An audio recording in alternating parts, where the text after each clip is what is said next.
නිවි නිවි දැල් වෙනවා. ඒත් අද අපි කතා කරන්න යන මේ කතාව නිවි නිවි දැල් වෙන්නේ විදුලි ලාම්පු නෑ. මේක අහලම බලන්න ඕනේ කතාවක්.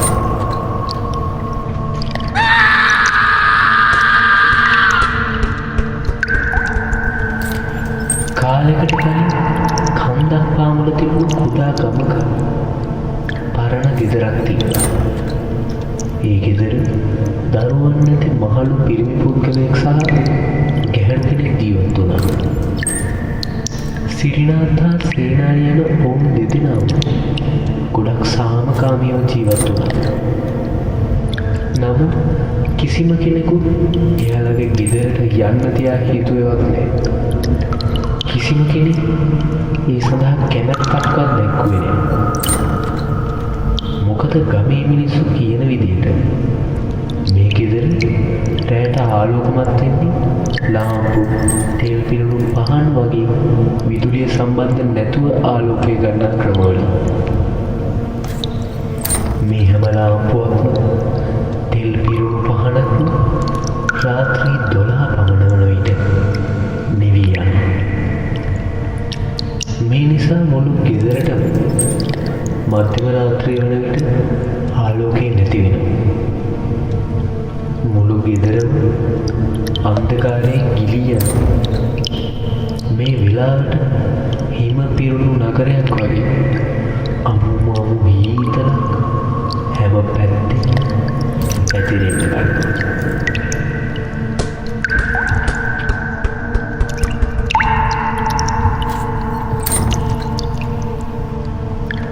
අවසන් වලට ඒ ගෙදරට ගිය එකම කෙනා කෝසල. ජ්‍යෙෂ්ඨ විද්‍යාර්ථියෙකු වූ හොල්මන් අවතාර වගේ මත විශ්වාස නොකළ අය. ඔහු මෙම නිවසට ගිය මෙහි මධ්‍යම රාත්‍රියේදී සිදුවන අසාමාන්‍ය සිදුවීම් පිළිබඳ විද්‍යාත්මක පැතිකඩ අධ්‍යයනය කරන්න. කෝසල කැමරා වගේකුත් ශබ්ද පටිගත කරන යන්ත්‍ර වගේකුත් උෂ්ණත්වයට සංවේදී වන උපකරණ කට්ටලයක්ද රැගෙන මෙහි පැමිණියා. ඔහු පවසන ආකාරයට ඕනම දෙයක් තියෙන්න පුළුවන්. නමුත් ඒ හැම දෙයකටම පැහැදිලි කිරීමක් තියෙනවා.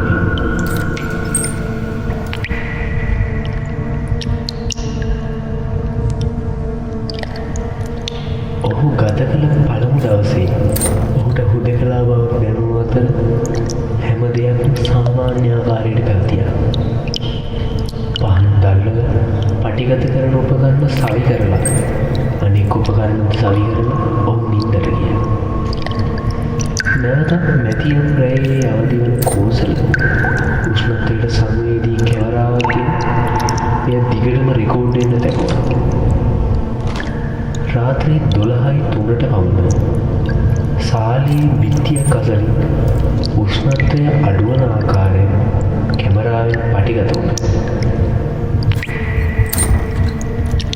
මෙම උෂ්ණත්වය අඩුවීම එහෙම නැත්නම් සීතල පැතිරෙන්නේ එක හැඩයකට. ඒ හැඩය මානව රූපයකට සමානයි. එම හැඩය අධි ශීතලක් පතුරවමින් සිටින බව කැමරා කාචය සටහන් වෙනවා. මේ සමගම හඬ පටිගත කරන උපකරණය අධික සංඛ්‍යාතයකින් යුතු නිකුත් කරන සංඥාවන් පටිගත වෙන්න පටන් ගත්තා.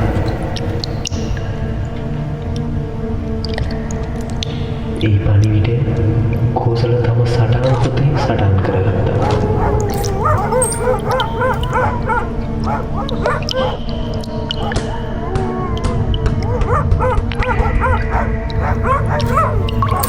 දෙවනි දවසේ කෝසල පටිගත කරන උපකරණ සවි කර බලා සිටියා. එකවරම යමෙකු සාරය අතර පැවති පැසේජය හරහා ගමන් කරන බව එක් කැමරාවකට හසු වුණා. හැම පහනක්ම එකවර නිවී ගියා. උෂ්ණත්වයට සංවේදී කැමරාව අතටගෙන එය දිහා බලා සිටි කෝසල අයිස් වගේ සීතල මිනිසා පහන් නිවා දමමින් ගමන් කරන ආකාරය දුටුවා. පෙර දවසටත් වඩා ශීත බව පෙන්වන අතර කෝසලෙම සංඥාව පසුපස හඹා ගියා. ඒ වෙලාවේ හඬ පටිගත කරන උපකරණය නැවතත් යමක් හසු කරගෙන තිබූ අතර කෝසල ඒ තමන්ගේ සටහන් පොතේ සටහන් කරගත්තා. තමා සටහන් පොතේ සටහන් කරගත් පණිවිඩය දැක කෝසල මදක් බිය වුණා.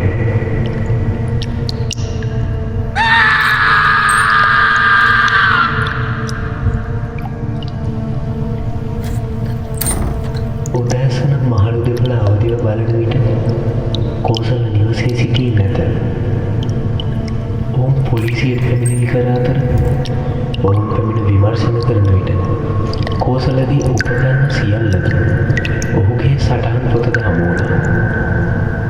ඔහුගේ සටහන් පොතේ රෙකෝඩ් නම්බර් 1 ලෙස සඳහන් වී ඇති අතර ඒ සමගම ඊට යටින් ඔබලා මාව මැරුවා. මම ඒකට පලිය ගන්නවා. එක පහනක්වත් දැල්ලෙන්න දෙන්නේ නැහැ. ඔබලත් කවදා හරි මම වගේ සීතලෙන් ගල් ගහිලා මැරිලා බලනවා. මේ විදිහට සටහන් වෙලා තිබ්බා. තවදුරටත් පොත කියවන විට එහි රෙකෝඩ් නම්බර් 2 යටතේ ඔබත් දැන් මට ඉන්න දෙන්නේ නැද්ද? මට දැන් ඔබ මුන්ට කලින් අරන් යන්න වෙනවා. උඹට වගේම මේක පහනකටවත් පත්තු වෙන්න දෙන්නේ යනුවෙන් සඳහන් වෙලා තිබ්බා.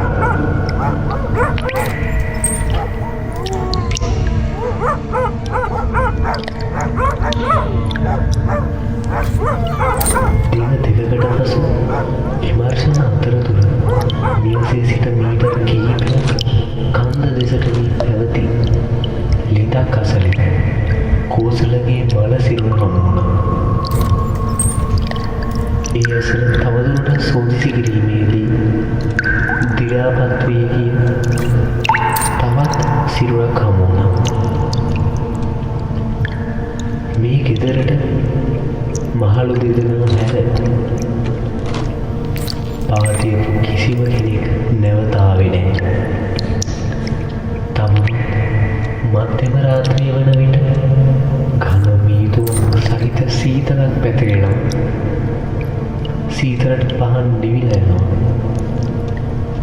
ඒත් කන්ද දෙසින් ඇවිදෙන අයෙකුට නිවසේ ගේට්ටු අසල ඇති භූමිත ලාම්පුව නිවි නිවි දැල්වෙන ආකාරයෙන් දක්නට ලැබෙනවා.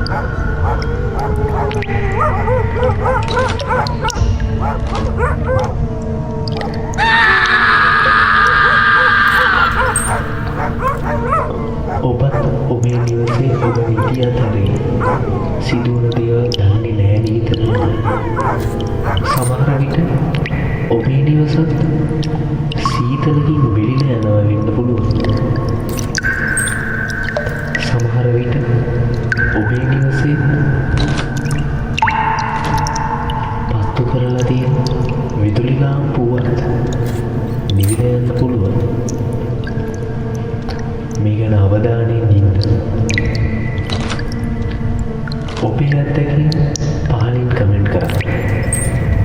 මේ ළඟ වීඩියෝ එන තෙක් අඳුරු සත්‍ය නාලිකාව සබ්ස්ක්‍රයිබ් කර බෙල් අයිකන් එක ක්ලික් කරලා තියාගන්න.